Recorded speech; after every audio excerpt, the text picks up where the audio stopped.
all those little labels, lawyer, doctor, this, that, those are just parts of you. You got to find out the wholeness of yourself before you try to abstract and do all these little things. But people try to do it the other way around. So my ultimate goal is to keep living my life through that, not through the labels of everybody else, which they will come and that's okay. I can't stop them, but living through the essence of myself, just being the am that I am. So. That's real. That deserves some snaps. That deserves some snaps, man. Please just like this video and subscribe to Talkin' It Out. Come on, guys. Just do it for me. Please. This is wonderful. Everything is going our way. What did you do to my drink? You what?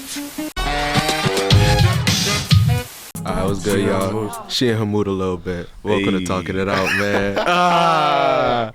Yes, sir. Who's calling that shit? Who's calling that shit? Alright, what's good, y'all? We were just having a little convo about Cape Verdeans and our origins. If you guys happen to care about that, maybe you could ask me. But for now, welcome to another episode of Talking It Out. This is 28. You want to know something? I recorded what said yesterday. No way. Back-to-back days, yeah. No way. Okay, good. I'm glad he got it in because I told him, I was like, bro, my schedule is yeah. He got his in, so I'm doing back-to-back days. I think this is the first time I've done back-to-back. So I did said yesterday. Yeah. That was episode 27. Y'all will obviously see that before this. This is episode 28. The next day of Talking It Out. Yeah. You already know who I am, Martin Lopes, your host, Teeny, whatever you want to call me.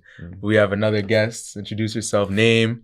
Well, you're not in college anymore. It's usually name, major, but what you graduated with and where you're from. Yeah, Dakota Jackson's my name. And I graduated with a bachelor's in philosophy. And then I did a minor in business in the Questrom School of Business. So yeah, I grew up in Oklahoma.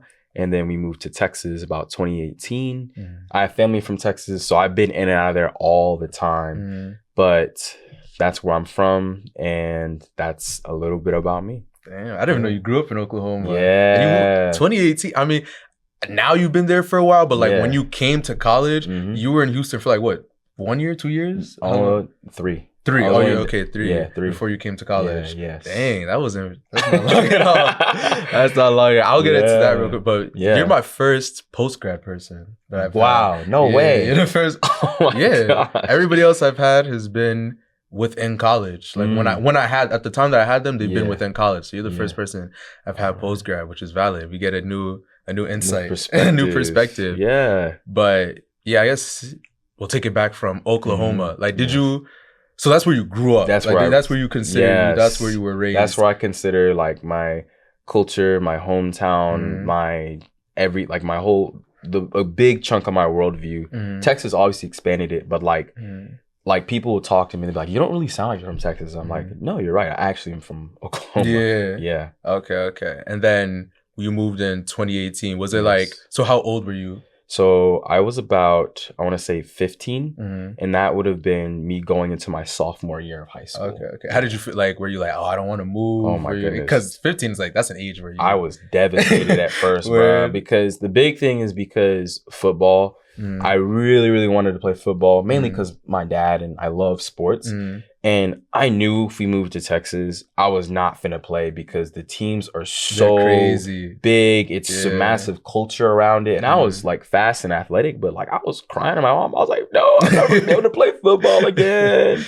And then we moved and I was like, like it's not that, it's actually not that bad. Okay. Yeah. So did you have any family there? Is that like, why did y'all move? Yeah. So my mom, she's a civil engineer. And while we do have family in Texas, my mom is from San Antonio. Oh, okay. And we have family in Dallas, San Antonio, Houston, Austin, San Marcos, all parts of Texas. That's part of the reason why, to be a little bit closer to them. I still was really close to my family in Oklahoma too. But my mom's a civil engineer. She's got paid a little bit more in Texas. And Texas is just like a hot spot for people moving in from anywhere. So that was why we moved. It was just a different life view. It was just about time. We kind of knew we were going to do it. But that's why. Okay. And then when you actually got there, how long did it take you to get adjusted and be like happy in Houston? Yeah. No, so I didn't move to Houston. No. I moved to Dallas. Dallas. Yeah, Dallas. Yeah. Are you in? Like, do you ever visit Houston? Yes, I do. I have a lot of family there. I've been there so many times. Yeah. So to get adjusted, like my school, Allen High School. It's this famous school with this massive football stadium, billion-dollar stadium, something like that. $1 million, not billion. Every single day, you're seeing a new face. It's literally like how many students was college? I want to say over. Okay, so my graduating class was 1,600. 6 days. So put that like in every class, every roughly. Single class. Yeah, that's about there's almost like 7,000-8,000. Yeah, but the classes below us were actually more students. So I want to say even more, closer to 10. 9 to 10 now. The freshmen don't even go to the main high school. They have their whole own high school, own stadium, own like bus system, everything. It's close by. Yeah, but it's different, and it's just freshmen. Yeah, it's just freshmen. Yeah. Dang. And was it a middle school as well, or it was just like high school? Because I know some are like 8 or 6 through 12, or was y'all just 9 through 12? No, it was 9 through 12. So the way our school worked was that, and the middle schools were 7 and 8th. So the way my city worked, Allen, Texas, they had multiple elementary schools. They had 3 middle schools, but they had 1 high school. And the idea, I think, is that they just wanted the whole town surrounded by that 1 high school. Now, that has some pros and cons, but that's why it was such a mega school. It's just like, we're not building another one. We're putting all the property taxes, we're putting everything into this one school so students can have plenty of resources to do what they need to do. And that's a pro. Like, that works.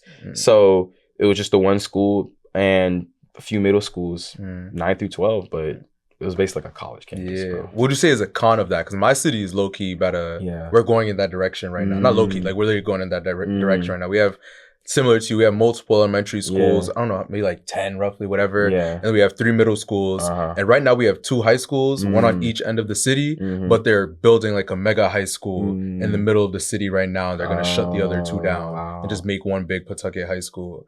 So like, what would be some cons that you... of like having that big of just 1 high school? So the cons is that despite it being so big, unless the school is set up in a way to where you can really foster tons of connections, which our school kind of did that well, it's really easy to get kind of cliquey and in your own bubble because people are, they don't want to, try and get to know everyone else because they're comfortable because the school is so big, And so another thing too is post-high school is weird because a lot of people move in there. They may just get an apartment, help, want their kid to get a good education. They'll move out to somewhere where it's a little bit cheaper. So maybe that's just a problem of the city. But the school spirit is around the school, but we don't have we do have rival schools, but they're not like our real rival schools. And when you see someone like, oh, I go to Allen, you might not have never known each other. You might not have any mutuals. In my opinion, that's not like, that's crazy. That's not the best for post grad. But it depends. Like some people kind of make it work for them. That's the cons to it. Okay. It was a public school? It was a public school. Okay. But they had really good resources, like really, really good resources for setting up to go to college, getting counseling, getting tutoring, a quiet study area, a regular study area. That was always useful if you took advantage of it. And I definitely did. Okay. Is that when you started to get into track, or like how long were you doing track for? Yeah, so I started doing track in middle school. I didn't start taking it seriously until high school. And that was because I actually didn't like being fast. I didn't want to be like the reject who's like you're only doing this because you couldn't play any other sport. And I was decent at basketball, but I wasn't tall and athletic enough, and I didn't have the best shot, like jump shot. And then I was decent at football, but I didn't have the best hands. But I was undersized for most of my high school career.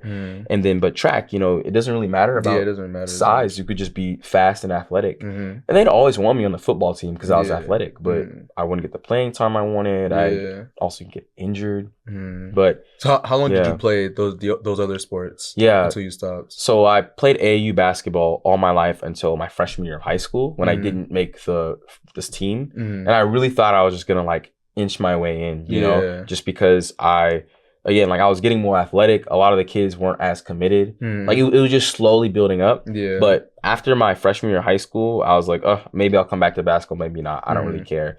And then also the team really wasn't that good. So was that Allen, or that was this was Emmett North High School.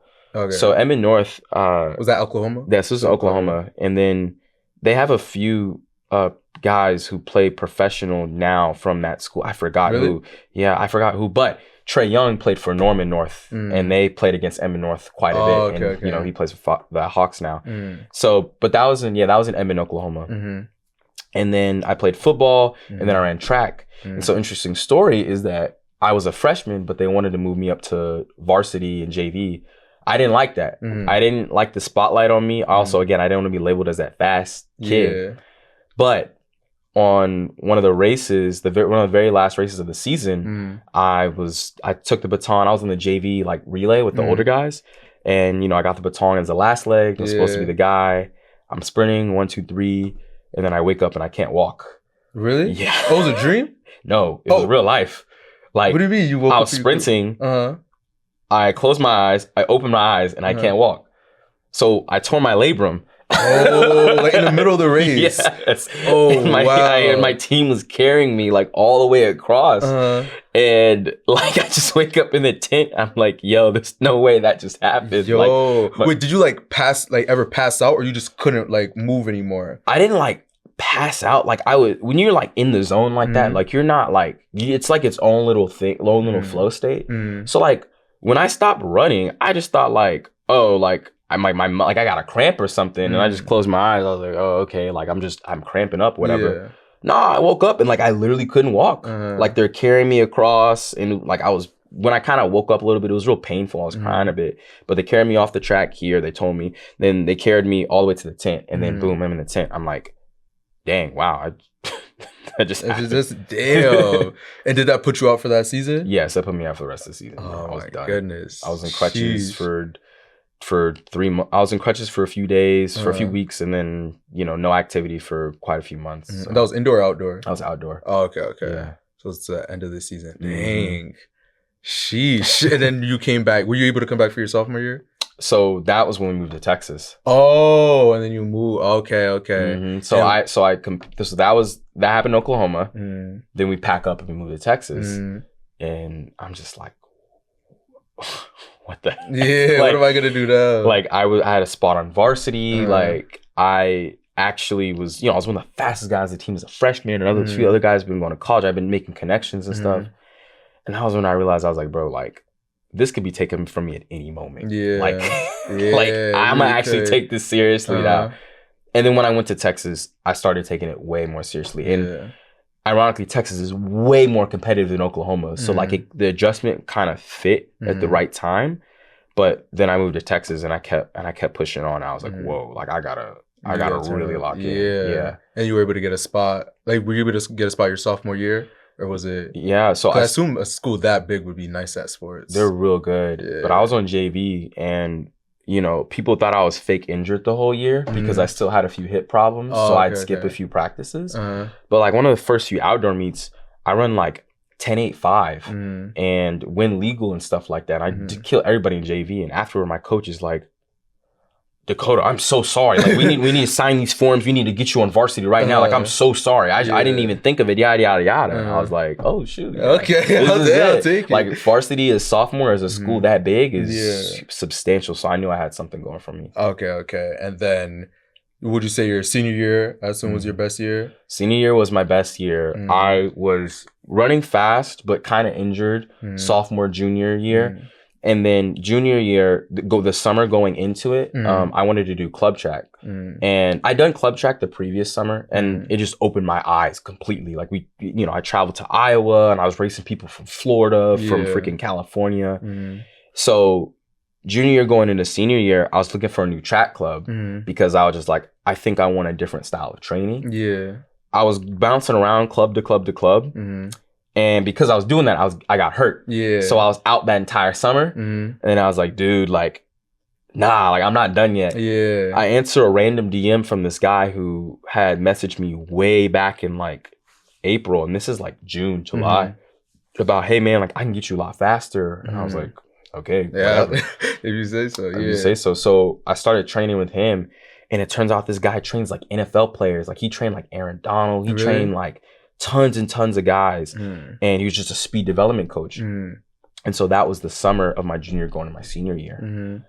He likes me so much that he's just like, yeah, I'm not even going to charge you. It's like $300 a session, but I'm not even going to charge you, bro. Just keep showing up and keep beating everybody else. And like, you can keep pulling up here. Yeah. All right, bet.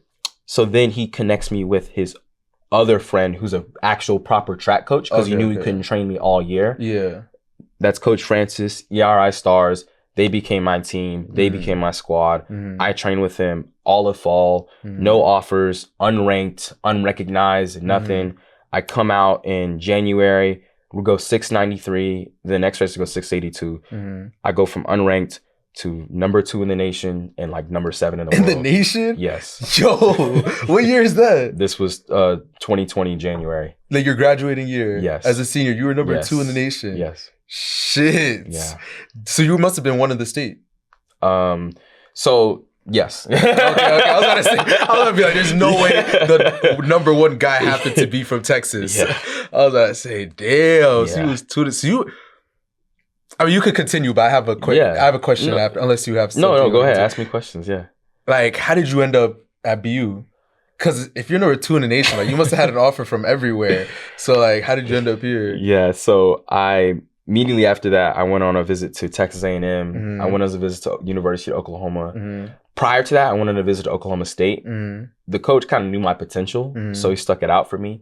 However, you know, not all the offers are gone that late in the game because they know men develop a little bit later than women. Yeah. But a lot of coaches, they want to try and secure their stuff earlier, and I understand. You know, it's fine. It's business.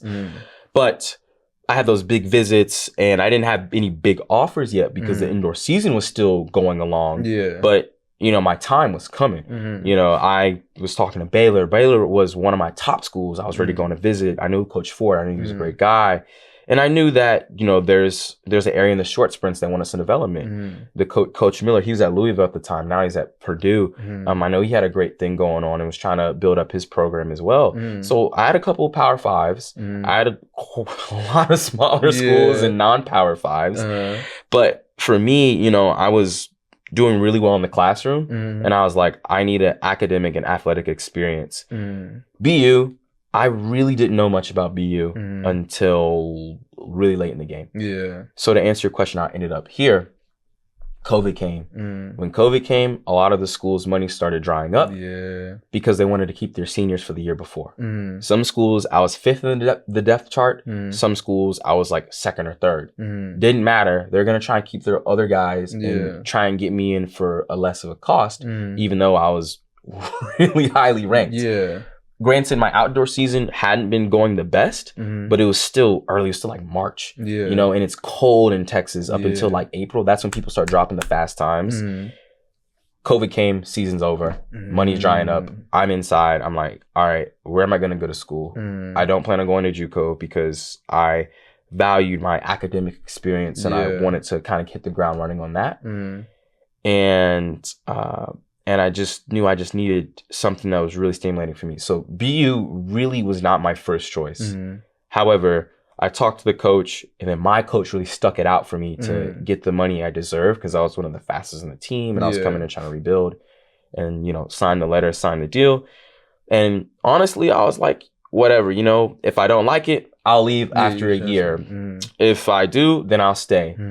And that's how I kind of ended up at Boston. Okay. Damn. I didn't even I did not know. Well, obviously, I knew you were cold, but like I didn't know you was like that cold. Like at least prior to college and all that, like your history and stuff like that, that you really had those offers and you were really up there in the rankings and all that stuff. Yes. And you got here. So because you were academically driven, as you just said. Academically, what were your interest when you were coming into college? Like, did you start off with the major that you finished with, or you switched? No, so I switched. So I was always pre-law. I was always pre-law. I always said I want to go to law school. I always said I want to get a law degree and do a lot of great things. I was always pre-law, but I was told, don't do poli-sci, you know, do business, it's safe, do this, do that.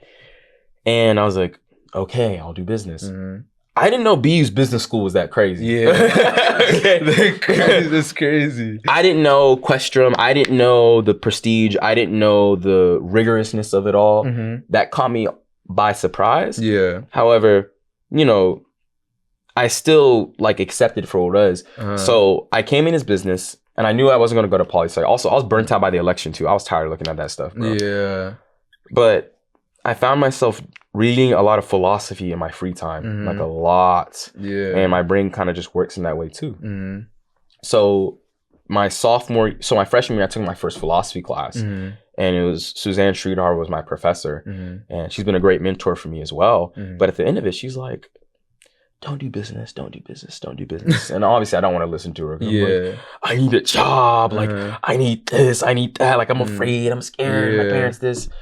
By my sophomore year, I took a logic class. I was like, bro, I'll do the business minor, and I majored in philosophy. Because this is actually what I'm interested in. Also, it's one of the best to prepare you for law school in the LSAT. And, you know, I have my connections. I have the people I talk to in Questrom. Yeah. However, I know what really gets your foot in the door is the work experience, not necessarily the degree. Yeah. I was willing to take that chance, and so that's how I ended up majoring in philosophy instead. Okay. Damn. And then you just stayed philosophy and business minor throughout the rest of the time. Okay. Yeah. So what was your pretty much kind of your entire experience as a student athlete from the freshman to senior? Because you had, what was it, first 2 years were COVID? Yes. Or was it just the first one? First 2 years. So you had half and half. You had 2 years COVID. Yes. 2 years no COVID. So what was it like throughout that whole experience, coming in COVID, finishing non-COVID, meeting? Was it like meeting people? Yeah. Was it like building your track community, your track team? Like, how was everything? Oh my goodness. The first year was so dreadful, dude. Really? With all the restrictions and all. Also, I'm from Texas. Okay. Like, my coach had a social distance and stuff like that. Like, he was cool. You know what I'm saying? He didn't think it was like facade or anything. But we came up here and they're like, yo, put on these massive Under Armour masks and get tested twice a day and do all this and do all that. And I was just like, oh my gosh, bro, no one can train like this. The schools down south are just doing whatever and they're running fast. Like, we can't realize, and again, we're in a city. It's completely different. Fine, fair enough. I don't really care about the politics of it. I understand reasons why we're doing it. That still doesn't allow me to accept, like, dang, like, I'm going through all of this nonsense. So the first year, our training was just so difficult to get a good cadence. We had to split up the teams. We had to get tested constantly. Our practice times are changing quite a bit. You know, it'd be like an 8 a.m. practice on a Wednesday. And it's just like, then we have a practice the next day. Then we have practice Friday and Saturday and Sunday. Like, we didn't even have like a weekend off, really. Like, it was just a lot. Was this a result of COVID, or just was this how the team worked? No, this was definitely a result of COVID. Okay. This was definitely a result of COVID, scheduling issues, like, you know, facility issues, and it was just dreadful. Like, it's really hard to train at a really high level in that much of a sterilized control state. So first year, dreadful. I didn't even compete. I got eligibility back for that year, and I think they had like 3 meets, like literally like 1 to 2 indoor meets, maybe like 2 outdoor meets. Really? Damn. And you just didn't compete at all? I didn't compete at all. Did you redshirt that year? Yes. So our conference granted eligibility back for every single person within the Patriot League. Okay. Automatically, yes. Okay. They get an indoor season. They get an outdoor season. Everyone got that year back. Okay. That's valid. And then, so now your sophomore year, it was still COVID. Was it loosened? It was loosened quite a bit. We had a little bit more freedom going to the facilities you wanted to. A little more freedom on the masks. We didn't have to wear the big Under Armour ones. We had paper masks, or we at least got to take them off while we're running. Just put them on while we're walking around. We had a little bit more flexibility in the weight room. We had better timing and better locations to do our lifts. And then the meet schedule was like an actual proper meet schedule. You know, indoor was, okay, masked up, yada, yada, all that stuff.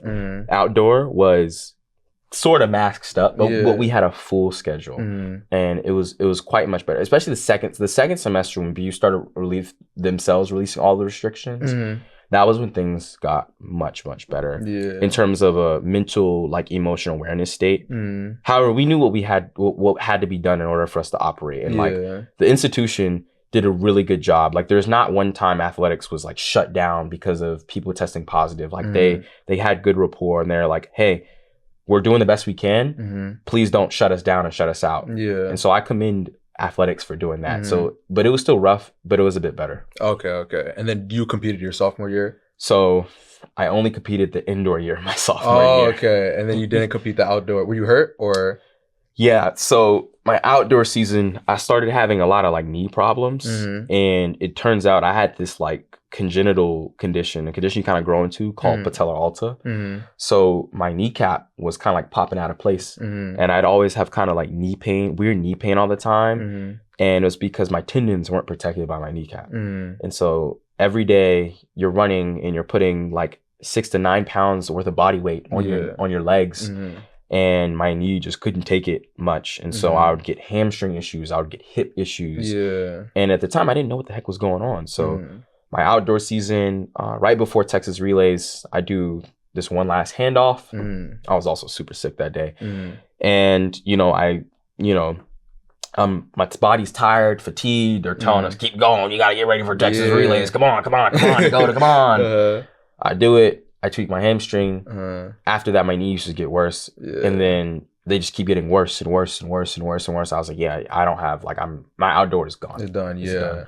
I ran fast indoor. I ran like 6'7". I PR'd quite a few times in the 60 at least. I ran some decent indoor 200 times. I was a unit. Like I was running smooth, but outdoor was packed. It was packed. Yeah. Okay. Yeah. And then your junior year, were you fully healthy going into your junior year? Oh, okay. So you missed your junior as well? I ran my junior year. I ran through it, but I was on E the whole time. Like my knee issues were back and forth. Good day, bad day, good day, bad day. And not a lot of people realize, like, when you have an issue like that, especially on something that you use every, like, your leg, like, it's not just on the track that it's affecting me. Like, walking to class, like, my kneecap's popping out of place. Like, really? It was, like, just casually, too. Oh, like, yeah, for sure. Oh, shit. I thought it was just, like, on the track, but even casually, it was, like, mess with you. Okay. It was just, whoop. I'm like, okay, let me push my freaking kneecap back in and go to SI 250. Damn. So even throughout this whole process with track, how was school treating you? Like, was it stressful? Was it? Oh my goodness. Kind of calm?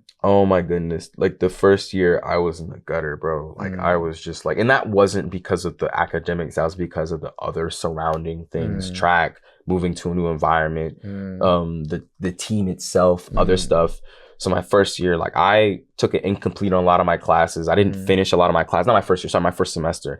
I didn't finish a lot of my classes because I was just like, dude, that's not even like my priority right now. I don't even know what the heck's going on. Second semester, I bounced back. I get all A's and B's and I had a great time. Sophomore year, I started taking more question classes. So stuff started getting a lot more difficult. But I started noticing the difference between like learning because it's truly enjoyable and learning because this is busy work. Yeah. And I didn't let that, rip me apart or perturb me from doing the things I love. So after about the second semester of my sophomore year, I got it together. I had all my study habits down. I went to my office hours constantly. I kind of stopped walking around as that stereotypical athlete. Like I would lock up my scooter. I wouldn't bring it with me. Or I would wear like regular clothes, not my athlete clothes. I kind of like, separated the two mindsets because, so I can really fall in love with academia.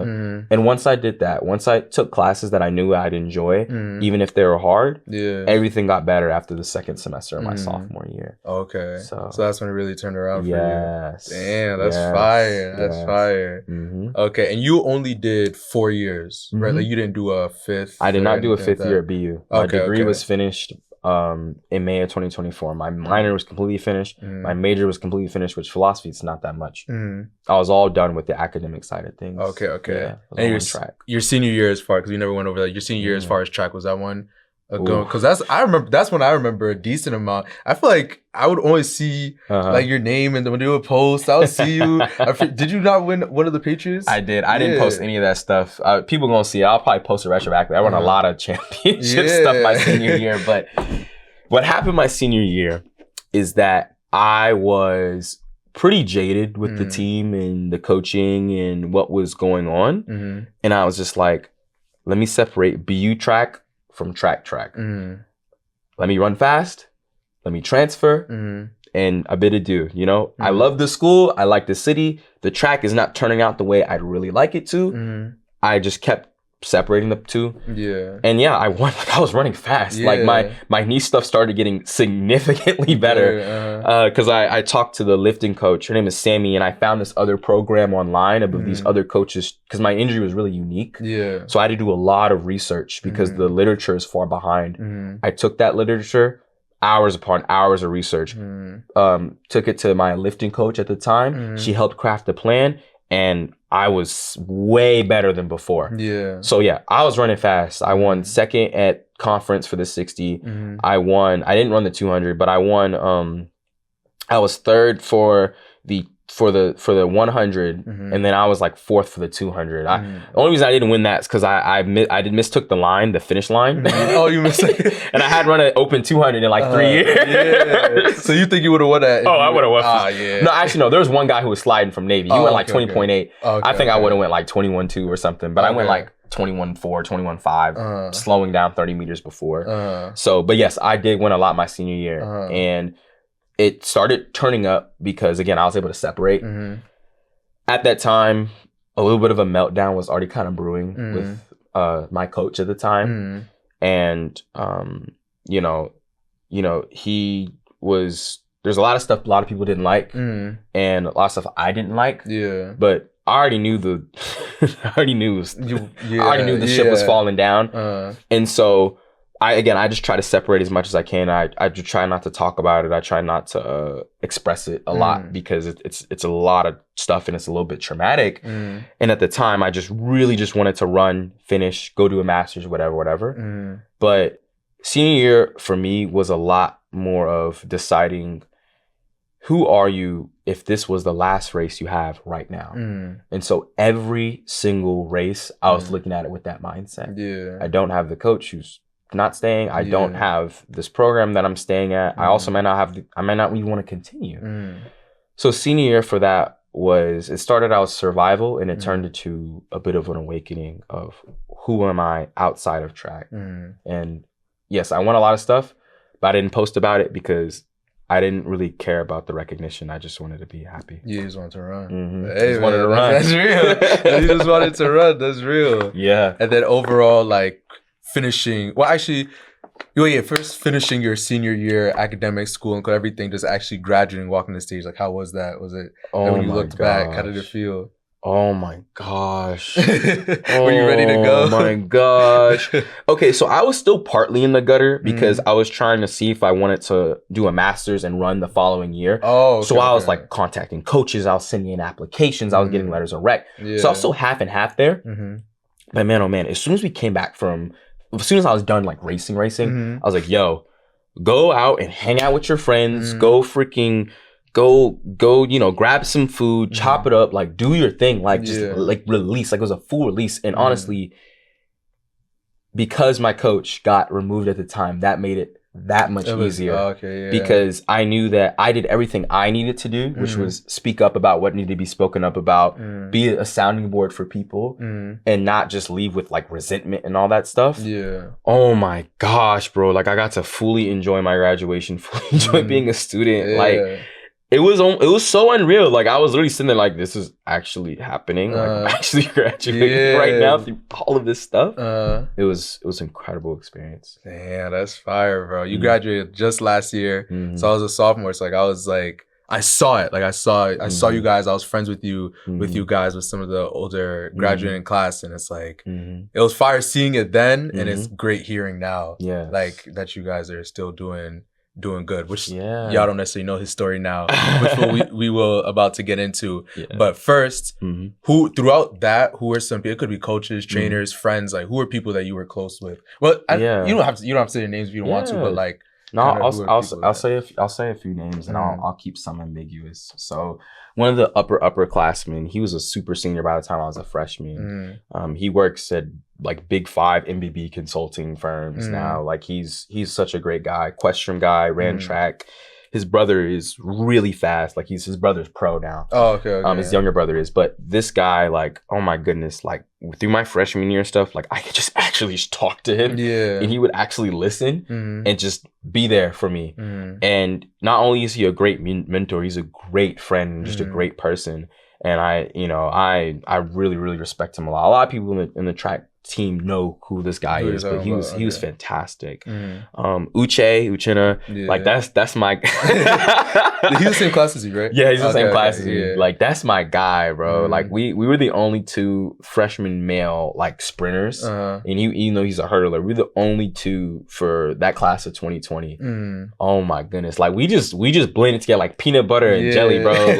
Like we were great separate. We were just as good together. You know what I'm saying? So we didn't need each other, but when we were with each other, oh my goodness. Oh man, that's so fire. And y'all were friends outside of just track too? Oh, for sure. Did y'all dorm together or not? What's that? Did y'all dorm together or not? We dormed together my sophomore year. We lived in the same suite at 1019. Oh, okay. But freshman year, oh nah, bro. He was in Clav, I was in Rich. Oh, right. But then I would take his ID and go into Clav. He'd take my ID and come into Rich. Like we would just do whatever it took to make sure we were linking up and stuff. But yeah, that was my guy. We lived in together the same suite for that 1 year, and that was it. But dude, the amount of stories I have with this guy, man. Maybe at some point y'all have another episode. Bring him in here too. He's here. Too. Nah, he just took his flight out. Gone? Yeah, he just left. Okay. Well, I'll try to get him next time. Try to get y'all two next time. That'll be a fire episode. Damn, I didn't know y'all were that close. We're really close. Be a fire episode. Yeah. Okay. So Uchenna, he's an incredible guy. I have nothing bad to say about him. Like he works so freaking hard, and he's such a nice person. He's such a humble person. He's who I learned from to be more humble, but also still charismatic, you know, not like cut off, reserved, but still yourself and aware of everyone's needs, wants, hopes, desires. I love Uche, man. You like, I'm thinking about it now.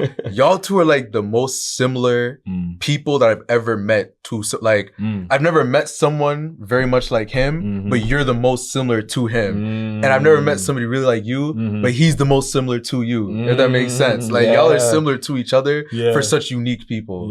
So it's like, y'all, I can see it. Y'all mesh. Y'all would definitely mesh well.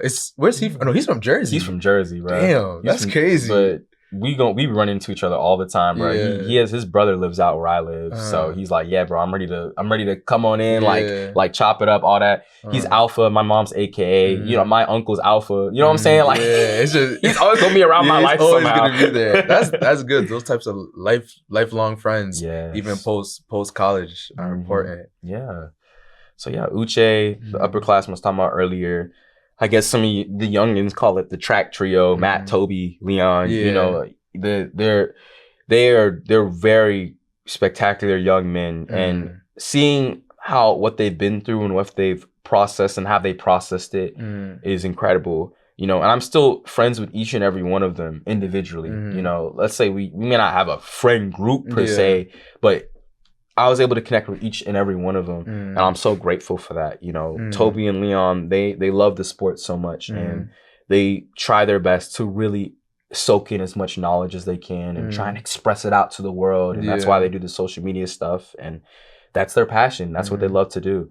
And I learned a lot from them on that front. Now, Matt, excuse me.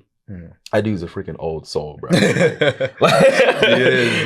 He's a real old soul, and we connect on things that are not track related, just life stuff. And we don't even know each other's full, deepest, darkest stories, but we still connect with each other regardless. Like we know. You know what I'm saying? So Matt, he's just a cool dude, and again, those are just guys who have come from very diverse backgrounds into a system.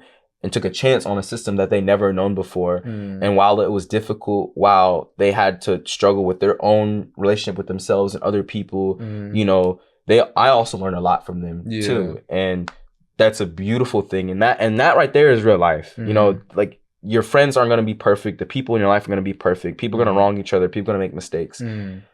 I'm blessed that I was able to have the grace to look at them for who they are, for truly who they are, and learn from that and love that. And like, that's like real brotherhood right there. So those guys, the track trio, we're supposed to be ground zero. We're supposed to be resetting the whole sprint squad. The experiment turned out the way it did, but in terms of an interpersonal level, I learned so much. That's fire. And do you feel like you ever took anyone like under your wing, like somebody maybe a lot young, like when you were senior, they were freshmen or something, or did you have someone that you kind of mentored? Okay, there is someone I kind of mentored. They aren't track related. This would be Quasi. I know he's a student body president now, but you know, I was running for student government my sophomore year, and I just walked up to Quasi in dining hall. I was like, "Yo, I think I have an opportunity for you." So, what was this? Your senior? No, this is my sophomore year. Oh, your sophomore. Oh, shoot. This is Quasi's freshman year. And I'm like, "Yo, I think I have an opportunity for you. Like, call me." And you know, we connected over that, and we connected over injustice. We connected over law and understanding logic and rhetoric and philosophy and all those things. We took a few classes together too. Yeah. But he was my guy when I was the Senate head for my party, Unity and Social Equality Initiative. He was the other senator because you have to have two. Yeah. And I was able to kind of mentor him more by like, we had deep conversations for sure, but also more just by example. And I try not to take that much credit for it. Like I don't go around telling people, oh, you know, I'm such and such. But like he'll just be like, "Dad, man, you're the." I'm like Quasi, you take some credit, bro. Like you did this. So I'd say that's someone, and that's gonna be a lifelong connection. You know what I'm saying? That's someone who I could see doing some type of political initiative with years down the line, being in some law firm with, doing some sort of anything with, way outside of college. Yeah, but we had that moment together, and we, you know, even the following year we did. He did his own thing with Ghanaian Student Association. He wanted to run for president the following year, or vice president. And they asked me to be the president, but I was like, I don't have the time. I can't do it the way I really want to. But that still gave him the room to grow as his own leader. Yeah, that's someone I kind of mentored, I'd say, and we battle each other on intellect, on all sorts of ideas. But Quasi and T for sure. And he, you know, he's a cool, charismatic, fun guy. I think I come off as a bit more scarier than him. I think he's a little bit more approachable than I am. Yeah, I'd say just off the base look. Like once you start talking, y'all are it's the same kind of vibe. But like I'd say you have a bit more of an intimidating like initial look. Like you look like you don't want to talk to nobody. Whereas he's like always smiling. Always smiling, bro. He might be one of the most approachable people I know. But again, he's another one that's like within that same realm with you, Uche. Like just very charismatic, likable guys who just they just say the right thing. They just know they just say the right thing. Yeah, they just know how to talk. Very, very intelligent. And just like, actually just good people.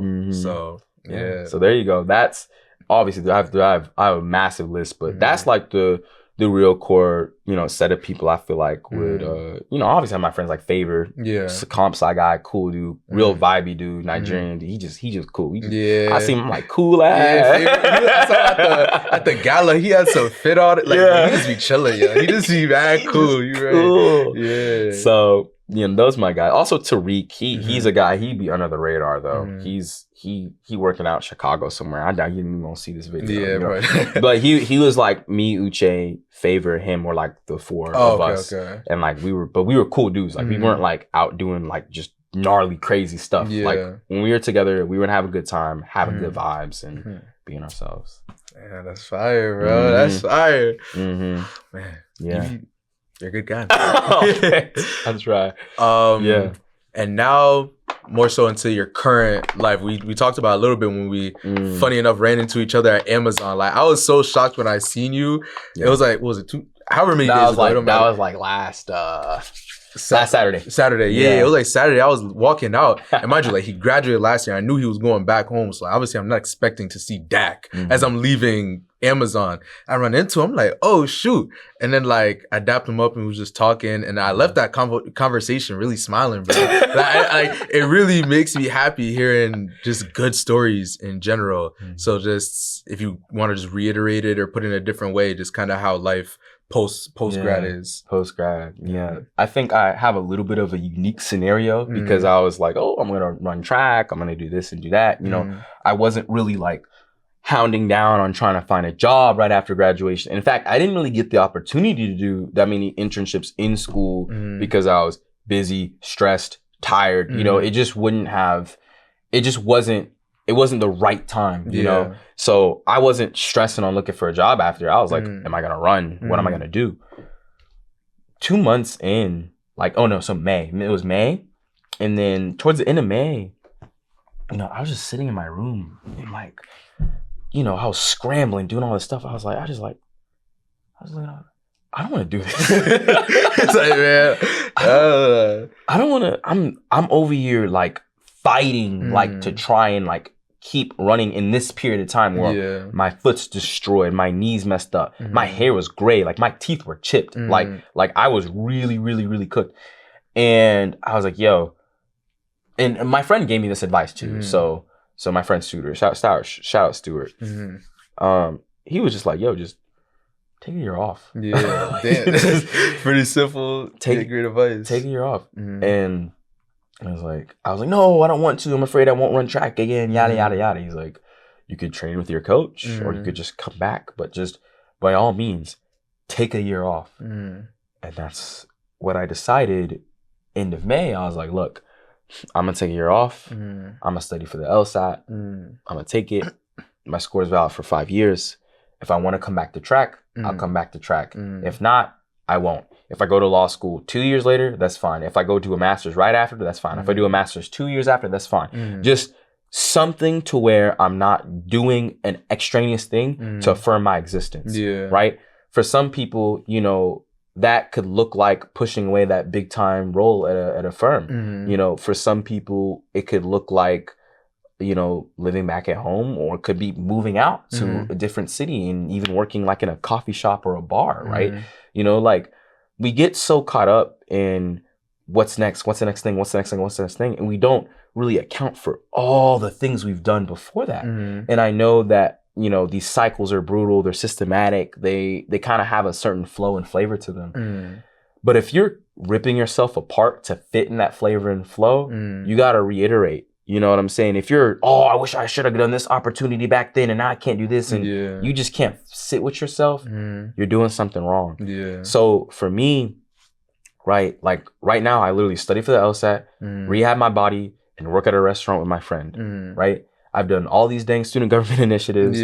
I've had work experiences. I've had this massive athletic experience.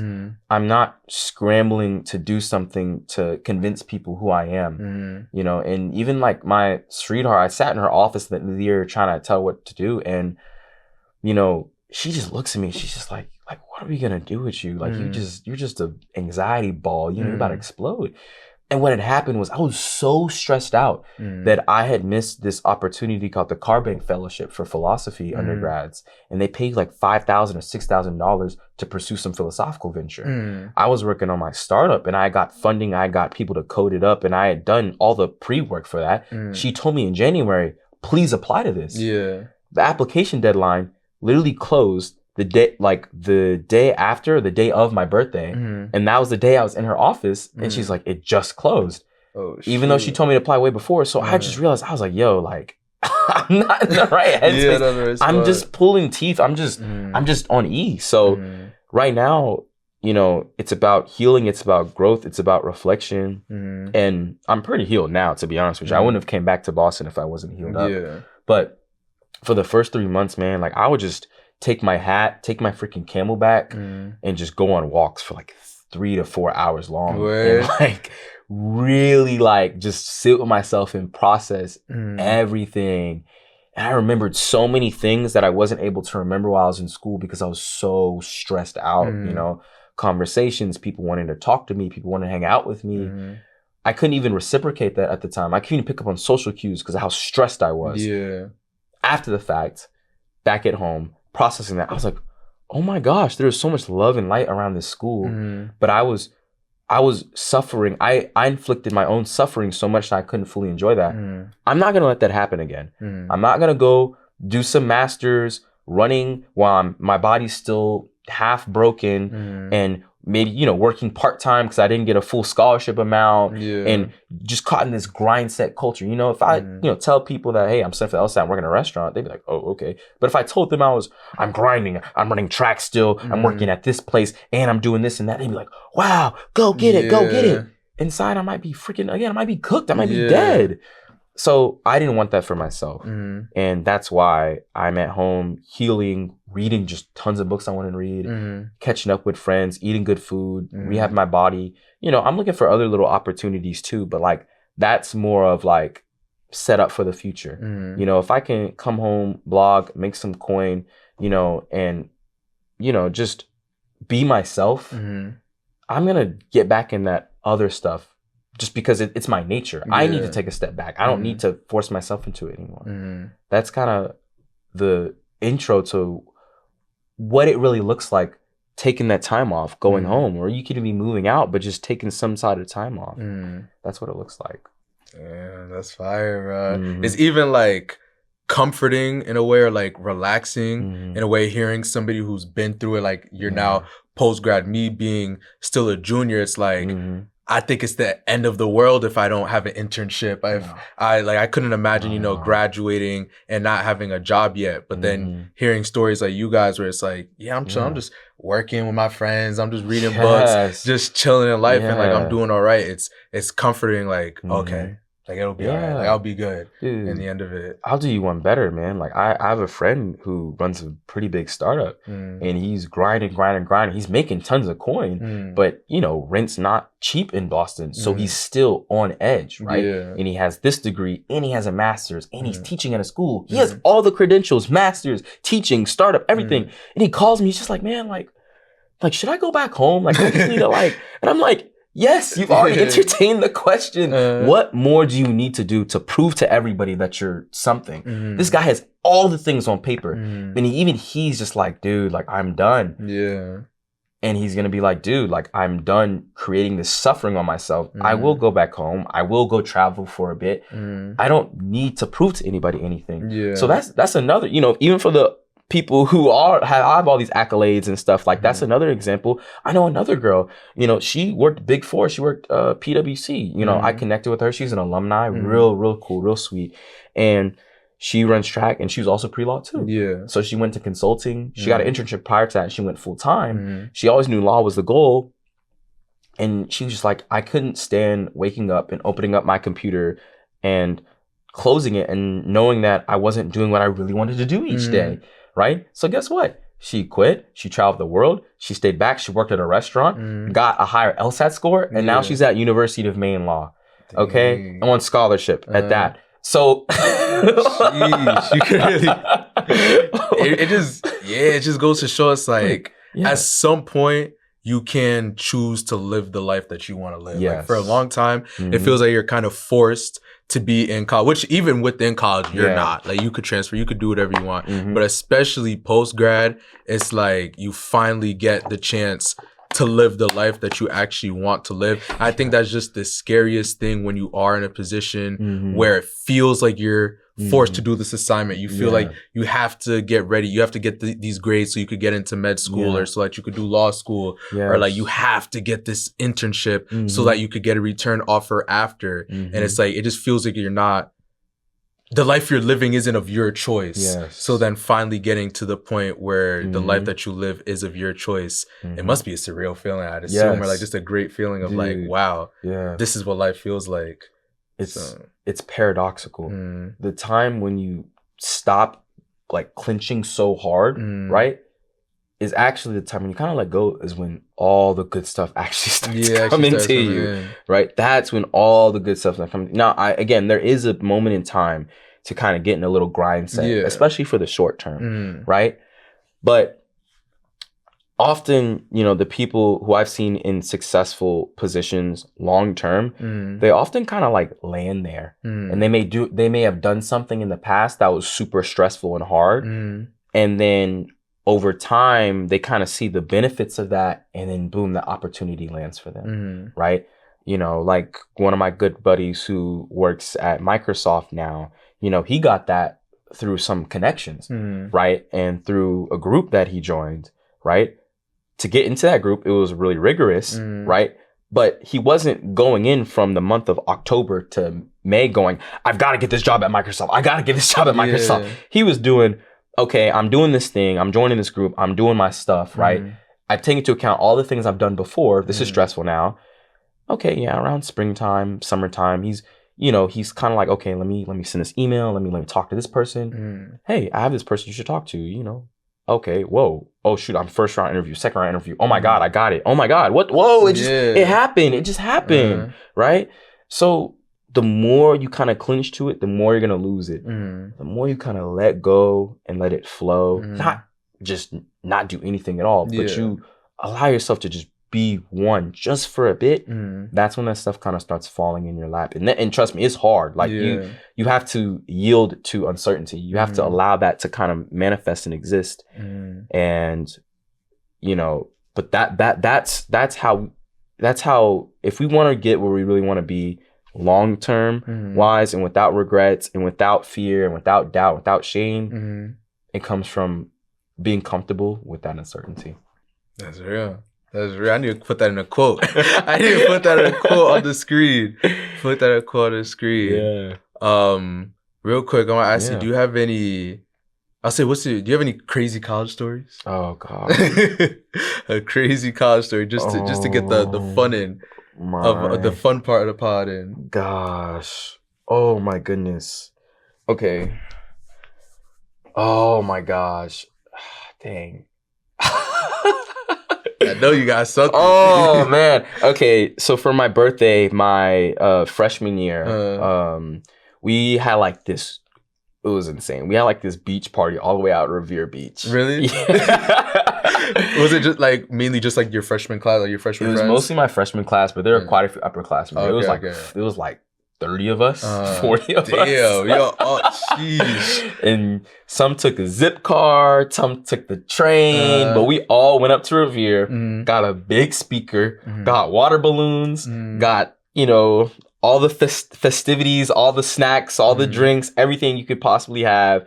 And we just had fun. It was crazy. And like, that would never happen now. Yeah. No one would just be like, yo, let's all go to this beach party, you know? But like, because everything was so constricted to COVID, even one opportunity for fun, everyone's on it. Yes, everyone crowded towards it. And it wasn't like a fake kind of like, oh, I'm gonna go there and try and let me, you know, this person I want to kind of get with, let me like act cool and look fake cool to do it. Nah, it was just vibes. Like it was just, yo, we're having fun. We finally get to have some fun for once. Yeah, damn. So that was pretty insane. And afterward, we went to some after party, and we went to another after party, and there was like cops, and they got shut down, and it was like 40, 50 people were running out the house, and the cops were in front of the flashlights, and they're like, yo, don't run. And these people are running out the bottom of the house. Like, that would never happen now. That would never happen now. But that was like, that's a pretty big crazy one. Yeah. Damn, I've never even had an experience like that. I've been to mad moves. I've been to a lot of motives. Yeah. And was the after party like people you knew, or y'all just pulled up? Oh my God, bro. We went to 2 after parties. Okay. The first one, bro, like, I don't know who these just were. But I walk outside and this dude's like there's a laser. Like a laser, but it's not like this kind of laser. It's like this kind of laser. Yeah. And so he opened up the trunk and I see this weapon that has a long, I'm like, what, where are we at? Where are we at? Also notice in the party, they weren't playing any like Wait, where do you remember like the city? This was in Austin, bro. Oh, it was in Austin. What Austin?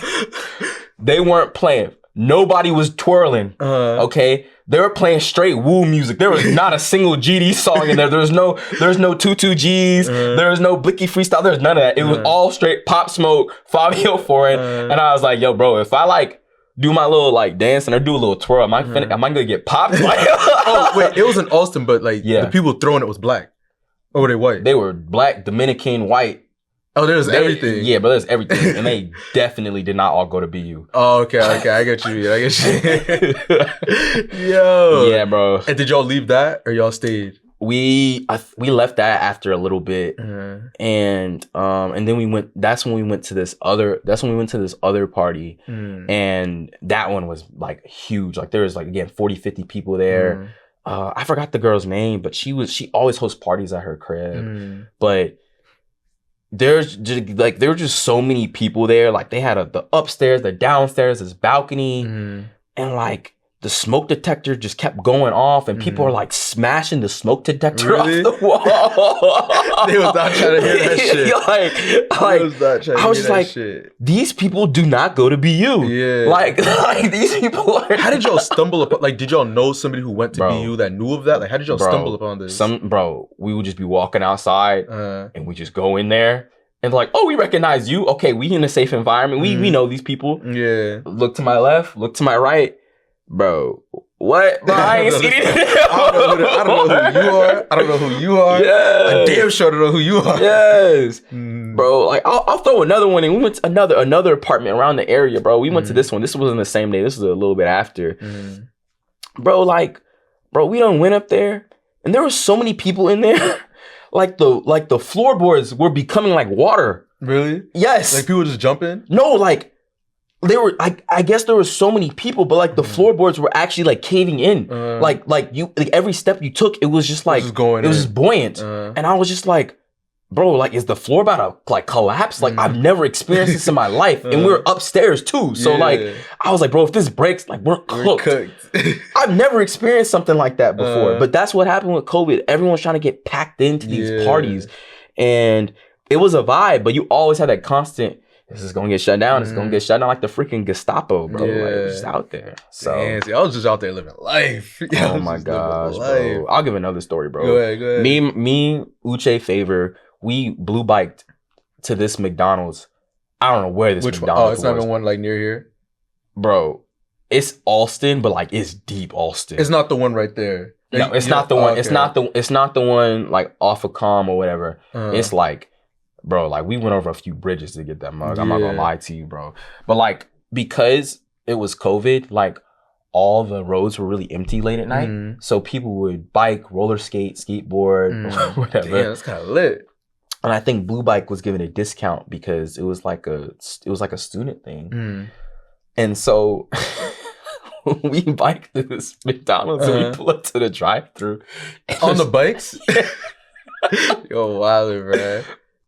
It gets better. And like we thinking it's haunted or something because the window just keeps opening and closing. And there's no one at the window. Okay. So we're just like, okay. And so I go around to the front and I look at the CCTV, like TV. Not in, because we can't go inside the McDonald's. Only the drive-thru was open because of COVID. And bro, I see this dude like puff passing like in the corner. Like he was a worker? Yeah. Bro, what the fuck? We're like, yo, what's going on? And this dude comes up to the window. He's like, yo, what y'all want? just and we're like, oh, like give us like 2-3 McFlurries and we good. Bro, this dude comes up to the window and just gives us like a bag. And there's like one fry in there. And we're like, okay. And we're like, nah, he's like, oh yeah, I got you. He comes to the window with another bag, but this is like multiple fries. And this dude just keeps coming out with more fries. He just more bags of fries? Yes. What the fuck? We're just like, what is this guy doing? Bro. And we finally get our McFlurries. Oh, y'all waited for the McFlurries? Y'all niggas really wanted. I would have left, bro.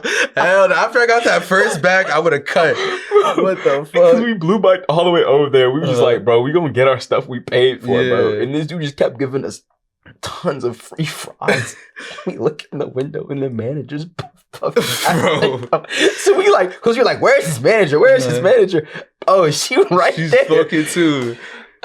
Do you know where this was? Like what city y'all was in? Oh my god. No, it was still in Alston. Oh, it was still Alston. It was like this McDonald's, like I want to say like past, like it might have been in. I feel like Brighton. I low key know what you're talking about. It might have been near Brighton because there's kind of like a little hallway, like not hallway, highway kind of next to it. Yeah. And then off the freeway is the McDonald's and like a few other spots too. So like because you cross the bridge to get over to it. So I want to say like Alston, Brighton kind of area. Okay. But like, bro, we were the happiest mugs there, but we got our fries. We started doing backflips in the parking lot. We started freestyling. We started...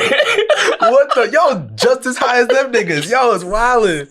Bro. We were just like, yo, it is how we live. Like, it was like 1 a.m. Like, anybody's finna do nothing to us. Like, it was a vibe. But like, it was like... Stuff like that, like, you never forget. Like, you never, ever forget. And it was so spontaneous. And that's the beauty of a university that you're not, it's not just all about academics and being smart. Like you're having life experiences, and these experiences are like changing your brain. Like it's associating your brain with certain events and certain emotions. And that was like, that's our experience. That's how we bonded. We were like, we smart, we cool, you know, but we also just like vibing. Just chilling, just vibing. How early was that? Or was that later? Like, did you already know each other or was that early? Oh, I want to say that specific run, that was like April. But see, Uche didn't come until the second semester because he's CGS. He was a CGS track. What the? Damn. I didn't even know he was CGS. Yes. And Favor was regular? Favor was regular. So me and Favor were real cool because we all, you know, we was the only two like black dudes in Rich Hall pretty much. And so we were cool. And then Uche, obviously we got close because me and Uche, but Uche and Favor got close because I think they were in quite a few like STEM courses to begin with because Favor was comp sci and Uche is mechanical engineering. And so we started as biomed, I think, and then he switched. Not biomed, so I think biomed, And so they became cool, then I became cool, and then Tariq also became cool with Uche because he lived in Claflin. So like, not even events like that, like Tariq had his electric scooter, I had an electric scooter, Uche had an electric scooter, and Favor had an electric longboard. So bro, we would just go out like 1 a.m. and just cruise. Just everywhere. We would just cruise. That should be bad. But I remember I used to do that freshman year with Michael, sometimes Tyler. We would just like, we used to go to Target. And one time me and Michael, bro, it was like winter break. It was first semester, freshman year, winter break. It was just me and Michael on campus. Because he has to like obviously wait to fly home. And I just don't really like going home. Like I didn't like going home that much my freshman year. I just wanted to stay here and just enjoy life.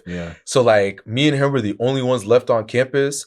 It was like, I still had an exam because I had an exam the last day of exams. Bro, I gave up like with a week left. I stopped studying for that shit. I gave up. I was like, bro, I'm cooked in this class. I'm just gonna enjoy my freshman year. So then like we hit each other up. We're like, yo, you want to just go to BC? We're like, bet. Fuck no it. way. We just pulled up to BC on our scooters. Oh my gosh. And bro, it was cold as fuck. Oh my gosh. But like that was our first time ever on BC. So like we didn't know that BC is not really a scooterable campus. Like they have mad like stairs. They have mad stairs and shit. So we brought our scooters, we were just carrying them everywhere. But unfortunately, there was nobody on the campus because they get off earlier than us. So like everybody was already gone. So we were just like kind of walking around. We went into their library. We tried to like sneak into a couple of their dorms. And we was just like, yeah, that shit was mad funny. That's so cool. The day before or after, we went to Target and we went to Government Center on scooters. Bro, that was the worst day of my life, bro. We had no gloves, right? Like that was before I knew that you needed gloves.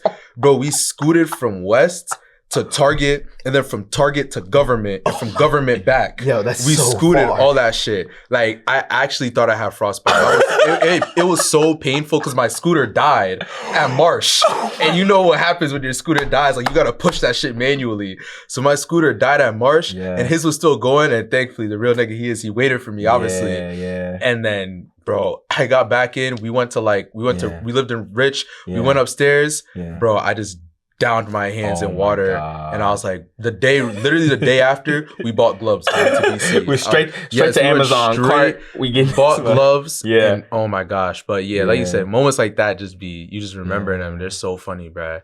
But now, dude, I have another story because you talked about going to BC. Yeah. A story about me and my friends biked to Harvard. Oh, right. My freshman year. And so this was still like October, I think. So we didn't know what the heck was going on. But we all got on blue bikes. We all just were like, we're gonna bike to Insomnia at Harvard just because it's cool because we going to Harvard. Yeah. So like we first stopped by the Charles. You know, they start shotgunning a few stuff. You know what I'm saying? Just kind of get in the vibe, get lit. Yeah. And you know, just being a young college student, and we're heading all the way over there, and we kind of stop in like Harvard Square-ish area, and like a few of us parked our bikes, and a few of us had like their own like personal bike, right? So we parked them at the blue bike station, and we bump into like this blonde lady who kind of has like lipstick on, and she looks kind of dolled up, but she looks kind of old, and it's also like 11 p.m. on like a Thursday. So we're like, oh, okay, oh. You know, I'm bumping into her, and she's like, oh, all right. And I'm like, oh, okay. I'm just go about my business, and then out of nowhere, this massive 6'3" black dude starts sprinting at us. What the? And he's like, hold on, let me tell you something. Let me show you something real quick. And like, I was with my guy, Gary, Shazan, Timo, we call him Timo. And this massive black dude, and we were three other girls too, like 3 or 4 other girls too. We're just all friends. And he's just sprinting. And so I like step off to the side and pretend as if I'm not with the group. Okay. And the other girl is also walking with us too. And she's just like, whoa, what the heck is going on? What's going on? And this guy is chasing my friend Gary, who's riding his bike, and he's trying to ride away. So he's chasing him, and he's like grabbing him while he's on the bike. He's like, hold on, bro, let me show you something. Come on, I actually need to show you something real quick. And Gary's just like, get off me. Like, why was he trying to grab him? What? Y'all never got to the bottom of it? Bro, I think like it was some like, I've been hearing like people recruiting people to be like hookers and prostitutes and stuff like that. So I think he must have been like either trying to get that woman some clientele or trying to turn Gary into a worker. Yeah, exactly. Or trying to convince him. Yeah. But the other girl who's walking with us, like I put my arm around her. I'm like, don't look left. Like I'm just like, just pretend like that's not happening. Yeah. And he's just chasing him all the way down the road. And then he eventually gives up. And he's like, oh, whatever. And like, I'm just like, we're just trying to look away and walk towards, and we eventually regroup. And we're just like, what the hell was that? Bro. We're in Harvard. We're at Harvard, a top institution in the world. And we just got chased by this 6'5" black dude and trying to steal my friend, like steal his bike. I don't know what, we don't know what he wanted.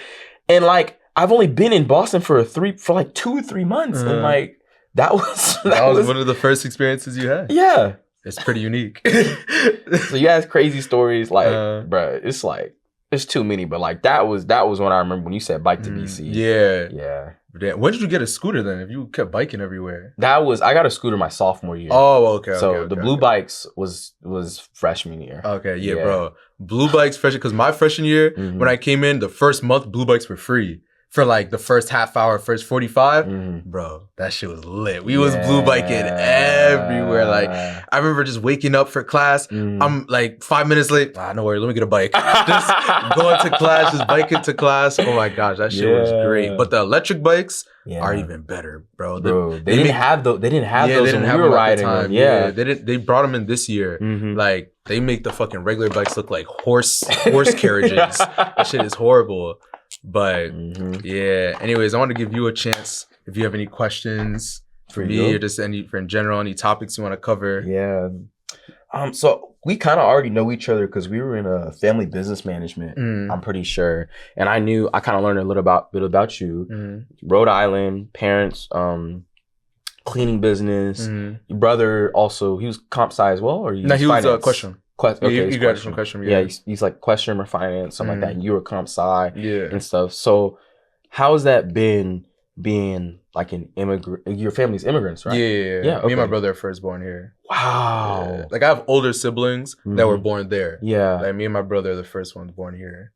Dude, how is that? You're an immigrant. You're an immigrant son. You're African American technically, but you're first generation, and you have all these different things that you're experiencing, and these differences from your parents, and all these different things. Like, you know, just go in, like, you know, how is that overall? Like, I'd say like, I think I had a really great experience as far as that, because I grew up in a place where, especially being Cape Verdean, something that when I got here, I realized was definitely a minority as far as like just in ethnicity. Like, you could go anywhere and there's going to be a bunch of Nigerians. You could go a lot of places, there's going to be a bunch of, you know, Chinese. But like, Cape Verdean's one it's limited. It's pretty exclusive.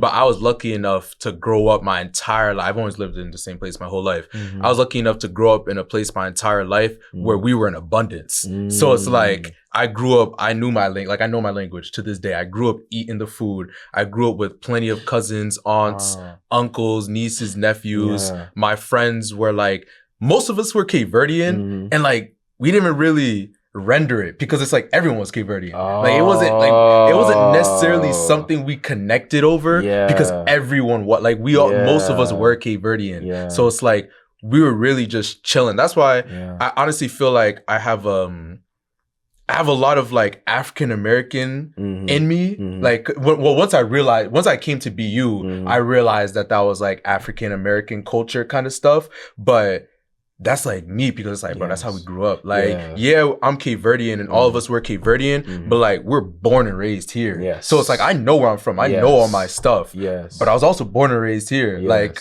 I'm shaped by being here, being a Black American here. So it's like, I think it was honestly a great mix of, again, knowing your back home culture and that's like a part of who you are, like forever and always. Yes. But I'm not, it's not like I moved here when I was 10, so I didn't have to adjust to anything. Like, this is actually where I'm from and I was born and raised. So it was a really good experience for me. Again, I was just lucky that I grew up around people, around my culture and stuff like that. And even when I came here, it's not like I went to something like the South where I feel like maybe that would be a bit bigger of a difference because I'd perhaps be, which even that I think it wouldn't, because I know I'd be able to connect with those people because it's like, bro, like I grew up the same, like not same way, but similar ways as you did. Like me and my friends, we were doing the same thing y'all was probably doing. But even coming here, there are a lot of people that had an extremely similar situation where it's like they're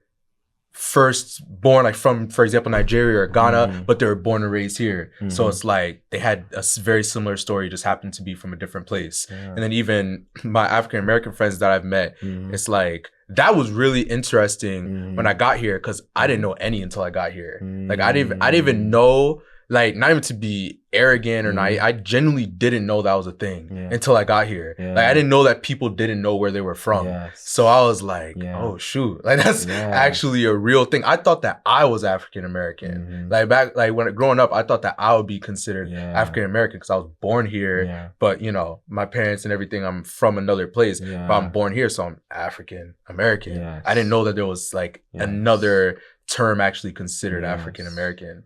So for us, for African Americans who don't know their lineage, they will be called ADOS, or African Descendants of Slavery, ADOS. And even for me coming here, I realized there is a massive difference in our culture and what we know from y'all who may be immigrants. But what's interesting is that you still have like facets of the Black American experience. You still may be discriminated against the same. You still may be celebrated in similar ways too, for our culture, our, you know, what we wear, what we put on our bodies, you know, art, all that different type of stuff. That's also you. And you also know like your deeper lineage from the country. But ADOS, like that's all us. Like we're all just what people kind of see, and to get those deeper things you have to really unearth.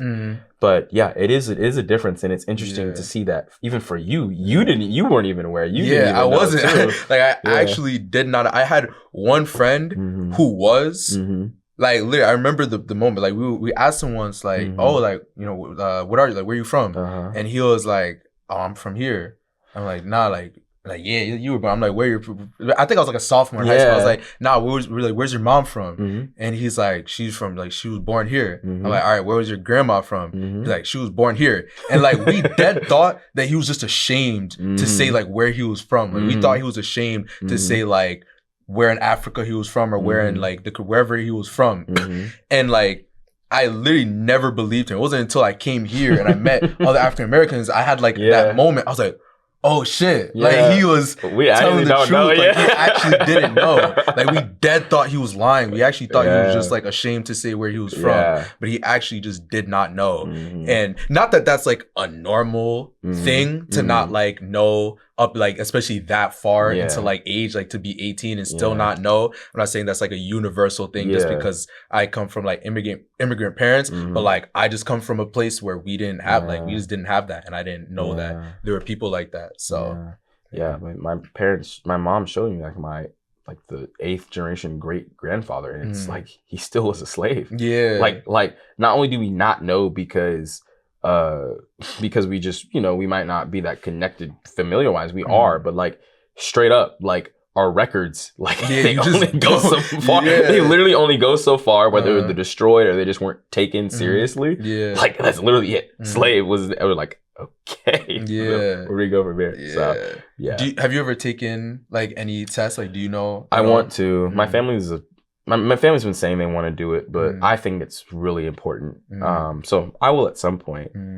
But you know, for you, I want to know how has it been in terms of the trying to craft out your life in the way that you want it to be, right? Your parents may want something of you in terms of the corporate or in terms of the not maybe not corporate, but vocational stance, right? In terms of what do my job want to be? What I want to, you know, how do I want to perceive that? Even academics, right? I think African descendants of slavery have a completely different attitude towards how we should pursue excellence academically than immigrant parents. Yeah. And, you know, I'd love to hear how that was for you and even how that may play out into the future for eventually what you'd be working in, whether that's vocationally and even also like creatively. Like you like a lot of other things too. Yeah. You know, you're not just here just to get a job, but your parents or maybe even someone else's parents, they're like, you need to go to school, you need to get this job, and you need to be like this because I worked my butt and I got here. And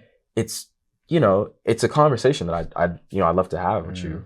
Yeah, I mean, you said it perfectly. You honestly said it, like, they are so strict about, like, my parents were extremely strict, and just some of the exact words you just said are like words that I grew up hearing. It's like they push education so much, and obviously I know that's based. My dad has told me so many stories of my dad, my mom, like have told me so many stories of where they, you know, came from, where they went to school.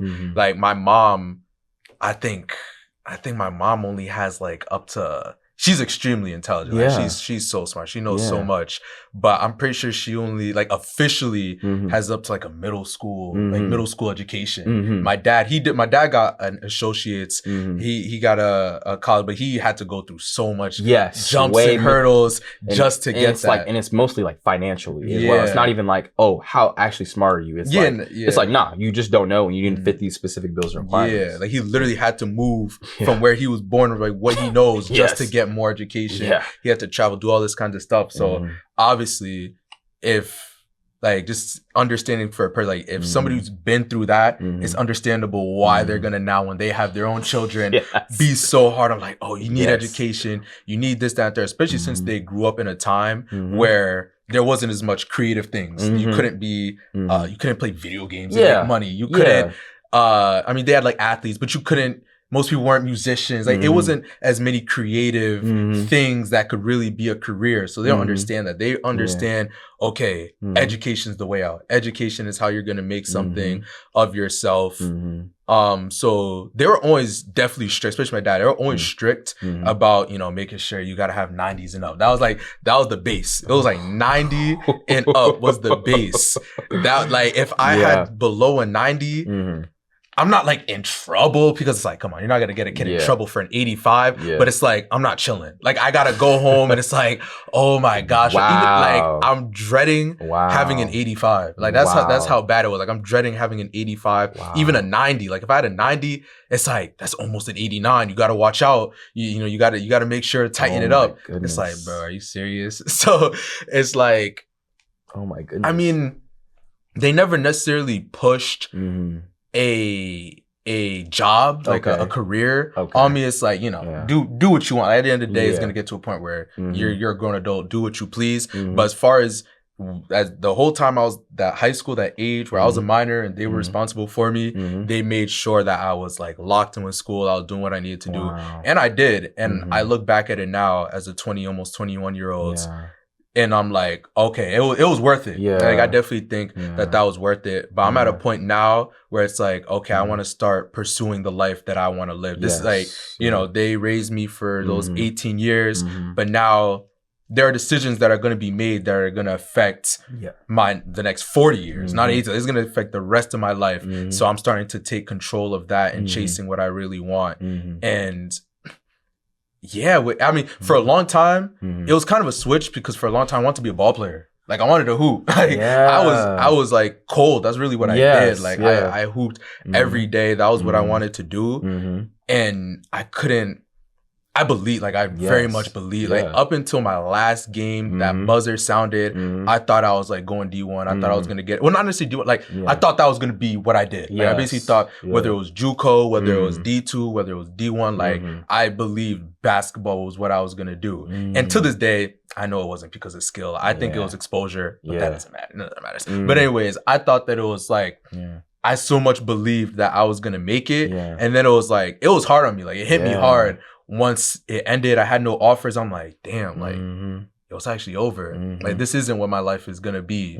So, kind of what's next? It was really a moment of what am I gonna do now? What's next? And again, thankfully, my parents kept me locked in. So I had the opportunity to go to Boston University, to go to University of Miami, to go to I got into USC. Like I had these places that were available for me because they made sure that even though you're doing this thing that you love, still have this backup plan. So then I got here and this place presented me with opportunities like the podcast to be able to have this studio and chase these dreams. And now I'm at a point where, again, I'm just trying to like just stay motivated and committed to making vids. Because I know that, again, I'm doing the same thing how I was with basketball in school. Now I'm doing it with podcasts in school. Like I'm not about to flunk out. I'm going to stay locked in. I'm going to get the grades I need to get. I'm going to apply to my internships. I'm going to apply to my jobs. But I've known since, for a while that that's not what I want to do. Like that's not necessarily, you have to do what you have to do in life, but I know that nothing necessarily related to school for me personally is what I want to do. Like I've met people who truly have a passion for law, for people who truly have a passion for computer science. I don't. I just don't. Like I'm here because I enjoy it. I'm blessed enough to have the intelligence to do it, but that's not what I want to do with my life.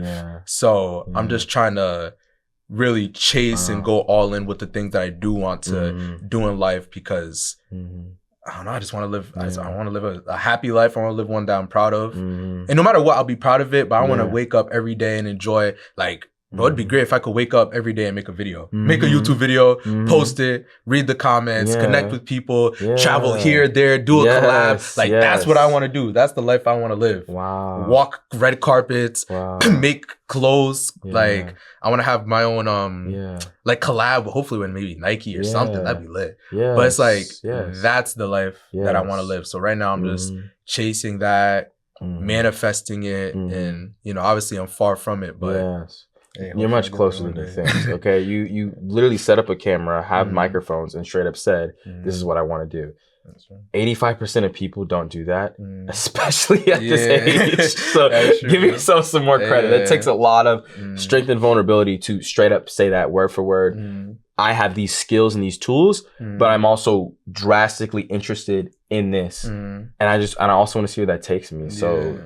Respect for that, man. Pat yourself on the back, reward yourself for that. I appreciate it. Dude, I want to just do a quick note on the academics aspects of things. So African descendants of slavery, our community. Now, my parents pushed me for grades, right? I don't think they're as strict as yours for sure, but they were like, we don't care if you're on track, but just get good grades and go to college. Go to a college. It wasn't even like the highest college. Just go to a college.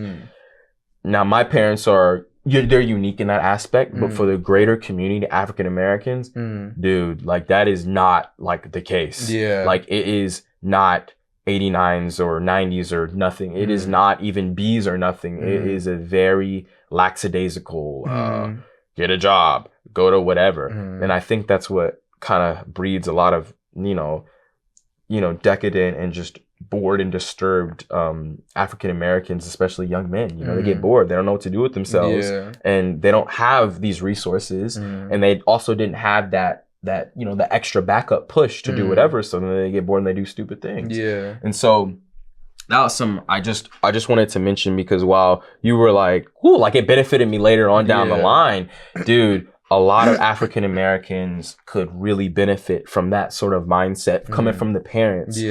Just because like we have such a vibrant and expressive culture, but we aren't able to transmute it into something that's healthy like this. Instead, it's in very unhealthy and destructive things and ideas. And so I just want to connect on that too, because there was a time when I looked around me, I was just like, why are all these kids so on top of internships, grades, all that stuff to a level? Like, I'm committed. Like, I think I'm very committed to being an athlete and everything, but I still feel like it's harder than it needs to be. I looked around at all my teammates. I was like, holy crap. I am literally the only like straight up African American. Like these other people are black, but they're literally all like first, second, or third generation African American. I'm the only one at BU who's just like straight up descendant of slavery. So I just wanted to throw that in there because I thought it was interesting, and like our community needs that. But being able to go to a university like this and connecting people like you, now I can instill this in my children. Even though my parents instilled it in me, I can instill it in my children and my friends that you can be cool, you could be swaggy, you could be creative, and you could be smart. Let's do all that, all of the above. You could do all that. I'm honestly excited for like, obviously I'm only 20, like I'm only 20, but I'm excited for our generation of parents to see how we like raise it. Because even though there were, you know, I am where I am with academics and stuff like that. Another thing that a lot of immigrant like based parents, kids with immigrant parents go through is they end up great, you know, academically or financially, but there's a lot of problems under the hood. Like mentally, they have a lot of problems and issues mentally that keep getting cycled down to like their children, generational and trauma. Else. Like yes, we do this, that, and a third, but it's like, bro, it comes with its fair share of stuff. So I'm just excited to see our generation hopefully do it the right way. Dude, I think having conversation is the way. Like our generation, the generation above us, right? Whether it's immigrant or even ADOS, like they don't talk about this stuff. And you know what's interesting is that when generational trauma passes down and people get a little bit of money, their vices just get way crazier. Okay, so instead of buying, you know, crack on the side of the street or something, it's like massive amounts of like cocaine, gambling, all sorts of stuff. You know what I'm saying? Maybe like what's his name in A Snowfall? The main character? Yeah, the main character. What's his name? Oh my gosh, I didn't want I'm blanking on his name now. Brick by Brick. What's his name? I know who you're talking about. It literally says never skip a blank at edit. Dang it.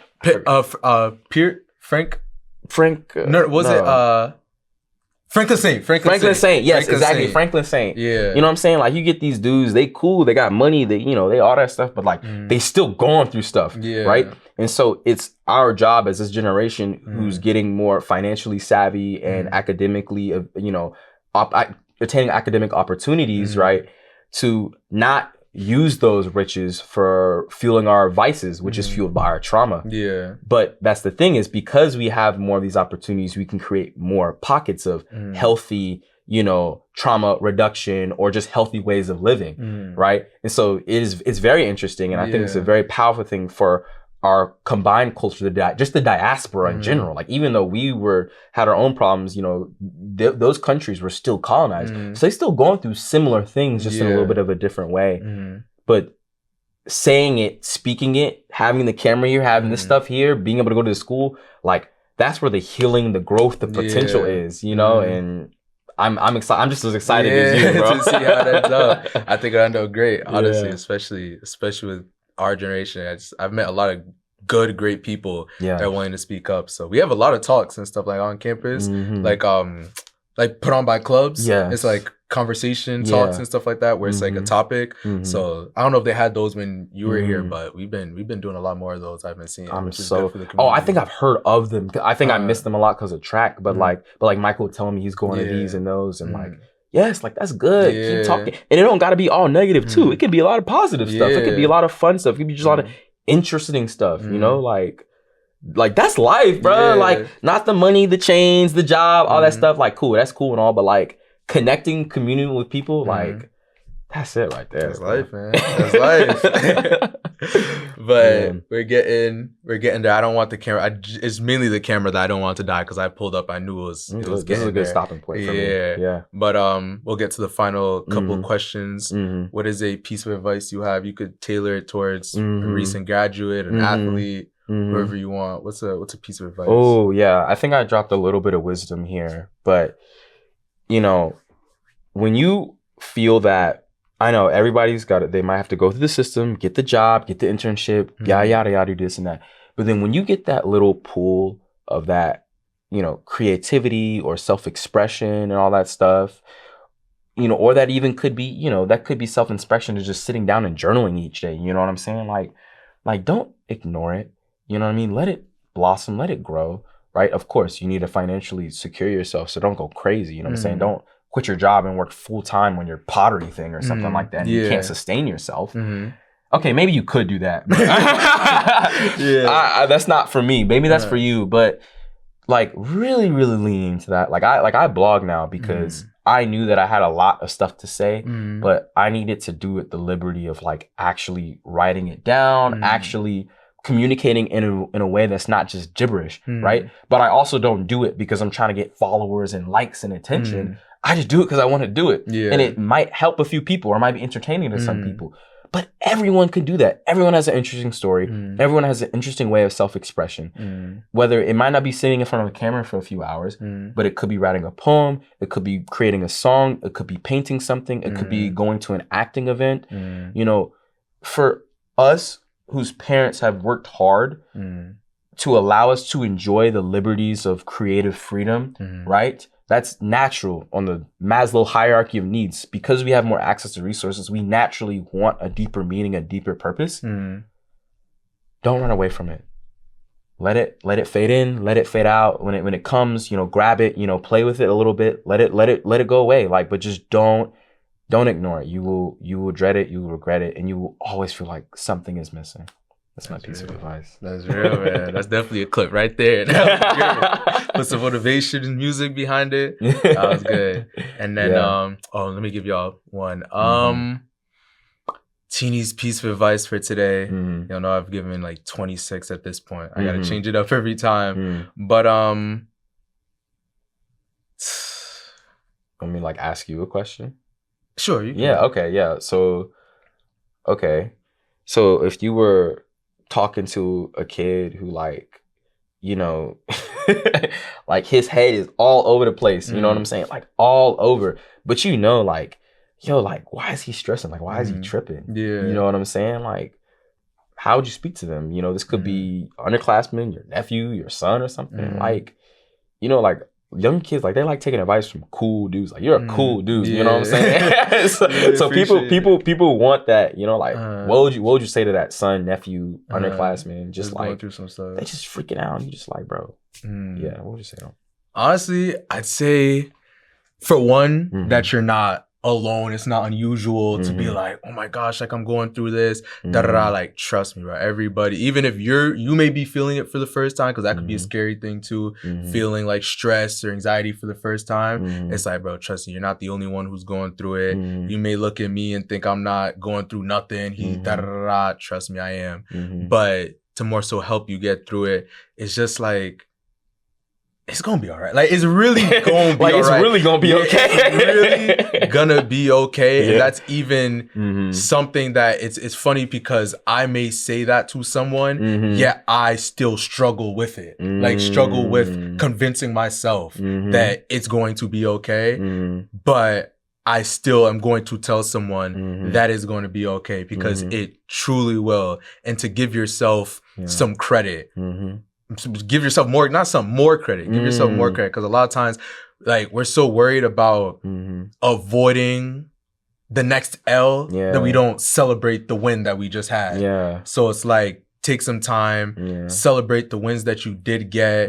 Don't focus so much on like, all right, you know, I got this, but I have to do this. I have to do that. Like, you're constantly trying to, like, it's like you're running on mats that are on water. You know, you're just trying to keep that's a good running. analogy. Amen. Yeah, it looks like you're moving, but you're really not. Yeah, you're really not. Like, you're just trying to like avoid sinking. It's like, just stop, take some time, Just relax, give yourself some credit.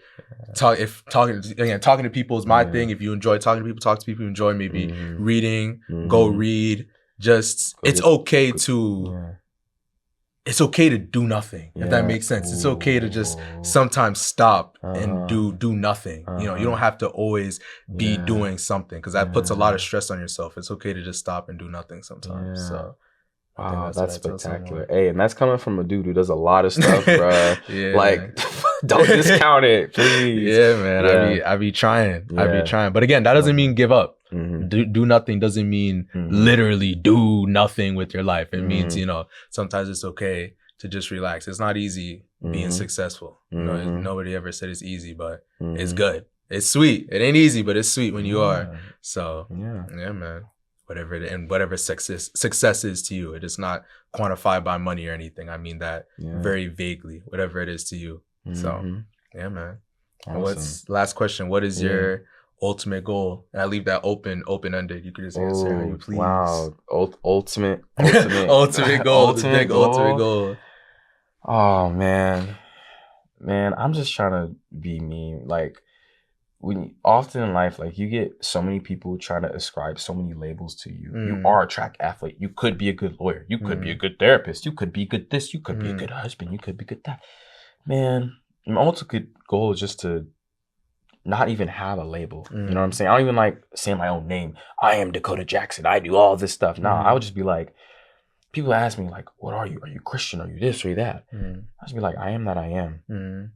That's it. It's just, I am that I am. It's not, there's no extraneous label to add to it, because you can't see you can't see the clouds without the sun. You can't you can't see all these different things that you could be, you know, without seeing the true inner essence of yourself. All those little labels, lawyer, doctor, this, that, those are just parts of you. You got to find out the wholeness of yourself before you try to abstract and do all these little things. But people try to do it the other way around. So my ultimate goal is to keep living my life through that, not through the labels of everybody else, which they will come, and that's okay. I can't stop them, but living through the essence of myself, just being the am that I am. So. That's real. That deserves some snaps. That deserves some snaps, man. As far as my ultimate goal of the day, because as you know, I give them a new one every time. Funny enough, I have to switch it up every time. Sometimes they collide, but today, it's kind of similar to what yesterday's was, but again, really just doubling down on, even aside from just content creation.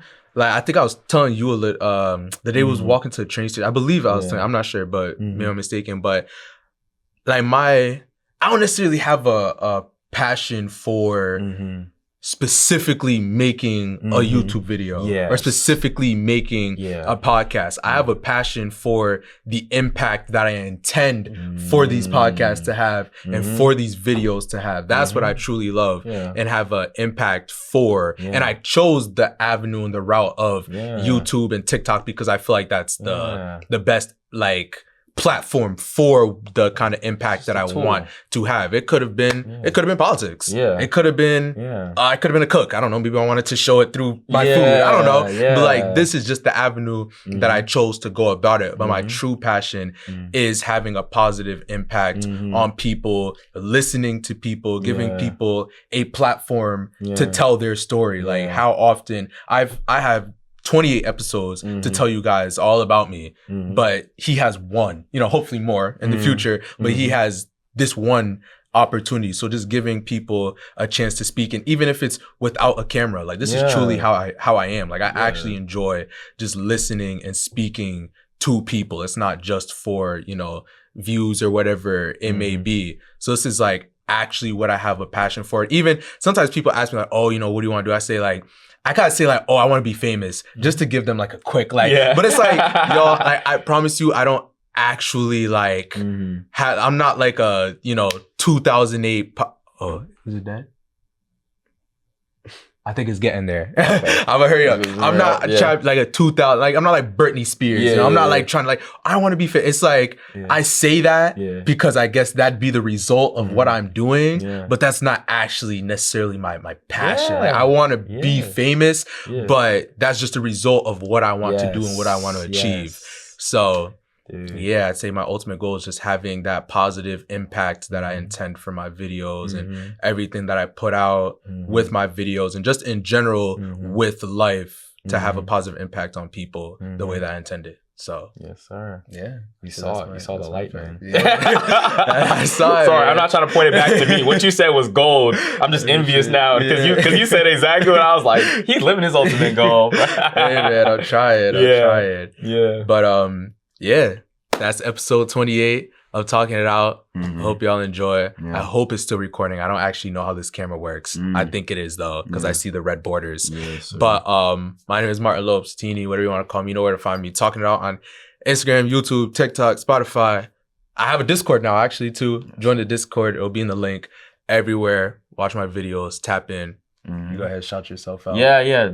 Dakota. Follow me on Instagram, Coda Jack. You know, my blog, Coda's Substack. It's literally called Coda's Substack. On Spotify, it's Coda's Voice. I'm already putting stuff out on there. So that's going to be my creative, expressive outlet for however much time that I like. But there'll be some insights there. And also it's opportunity for other people to connect and talk to me, you know? So that's, you can find me if you're ever interested in these philosophical circles that I be jumping around at. Hey man, go follow that. And my last remark is I've been blessed with nothing but love and support from the people around me.